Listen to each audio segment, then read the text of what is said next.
السلام علیکم ورحمۃ اللہ وبرکاتہ۔ بسم اللہ الرحمن الرحیم، والصلاۃ والسلام علی سیدنا و مولانا محمد وعلی آلہ وصحابہ اجمعین، اما بعد۔ آج ہم بات کرتے ہیں رجب کے فضیلت والے مہینے کی، جو بڑی ہی بابرکت اور فضیلت والا مہینہ ہے۔ میرے بھائی اور بہنیں، جب رجب کا مہینہ آتا تھا تب ہمارے نبی صلی اللہ علیہ وسلم اس میں یہ دعا فرماتے تھے: اللہم بارک لنا فی رجب و شعبان و بلغنا رمضان۔ یا اللہ، ہمیں رجب اور شعبان میں برکت عطا فرما اور ہمیں رمضان مبارک نصیب فرما۔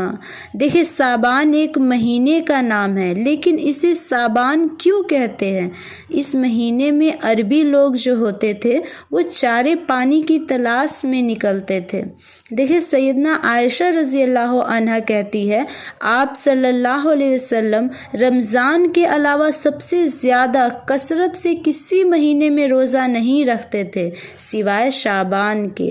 اما عائشہ رضی اللہ عنہا کہتی ہے، بعض اوقات نبی صلی اللہ علیہ وسلم شعبان کا پورا مہینہ روزہ رکھتے تھے، یعنی اتنی محبت تھی آپ کو شعبان کے روزے کی۔ حتیٰ کہ بخاری اور مسلم میں ایک حدیث ہے، حضرت عائشہ رضی اللہ عنہا فرماتی ہے، میرے جو رمضان میں حیض کی وجہ سے روزے چھوٹ جاتے تھے تو مجھے پورا سال موقع نہیں ملتا تھا کہ میں روزے کی قضا دوں سوائے شعبان کے، کیونکہ شعبان میں نبی صلی اللہ علیہ وسلم خود روزہ رکھتے تھے تو مجھے بھی موقع مل جاتا تھا کہ میں اپنے روزے کی قضا کر لیتی تھی۔ اب یہ روزے رکھنے کی وجہ کیا تھی؟ نبی صلی اللہ علیہ وسلم شعبان میں اتنے روزے کیوں رکھتے تھے؟ تو دیکھیں اسامہ ابن زید جو صحابی تھے، نبی صلی اللہ علیہ وسلم سے پوچھا، اے اللہ کے رسول صلی اللہ علیہ وسلم، ہم نے آپ کو شعبان کے مہینے میں جتنی کثرت سے روزے رکھتے دیکھا کہ رمضان کے سوا کسی مہینے میں اتنی روزے رکھتے نہیں دیکھا، اس کی وجہ کیا ہے؟ تو آپ صلی اللہ علیہ وسلم نے فرمایا، یہ جو مہینہ ہے جو رجب اور رمضان کے درمیان آتا ہے، یہ اس لیے کہا کہ رجب حرمت والا مہینہ ہے اور رمضان ویسے ہی برکت والا مہینہ ہے۔ تو حضور یہ بتانا چاہتے تھے کہ یہ جو درمیان کا مہینہ ہے، یہ دو برکت والے مہینے کے بیچ میں جو آتا ہے، یہ بھی فضیلت والا مہینہ ہے۔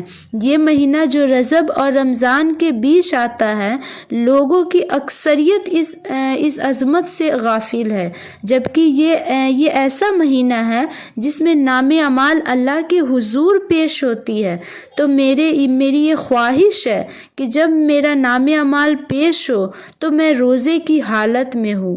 اچھا، اس سے یہ بھی معلوم ہو گیا کہ اگر اللہ کے نبی صلی اللہ علیہ وسلم کہتے کہ 15 شعبان کو یعنی شب برات کی رات کو نام اعمال پیش ہوتے ہیں تو پھر ایک ہی روزہ رکھنا تھا، لیکن آپ پورا مہینہ روزہ رکھتے تھے، کسی بھی سمے پیشی ہو سکتی تھی۔ سال میں پیش ہوتے ہیں شعبان کے مہینے میں، اور ہفتے میں 2 دن یعنی پیر اور جمعرات کو نام اعمال پیش کیے جاتے ہیں۔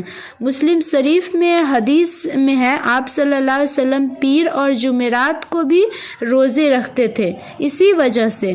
اور ایک وجہ اور بھی ہے، جب آپ سے پوچھا گیا کہ آپ پیر کا روزہ کیوں رکھتے ہیں تو آپ صلی اللہ علیہ وسلم نے فرمایا، اس دن میں پیدا ہوا تھا اور اسی دن مجھ پر پہلی وحی نازل ہوئی تھی۔ اس لیے میرے بھائی اور بہنیں، شعبان کے مہینے میں کوشش کرے کہ زیادہ سے زیادہ روزہ رکھا کرے۔ یہ ایک رسم نہ بنا لے کہ صرف شب برات کی 15ویں شعبان کا روزہ رکھنا ہے، پورا مہینہ کوشش کرے کہ کثرت سے روزہ رکھے۔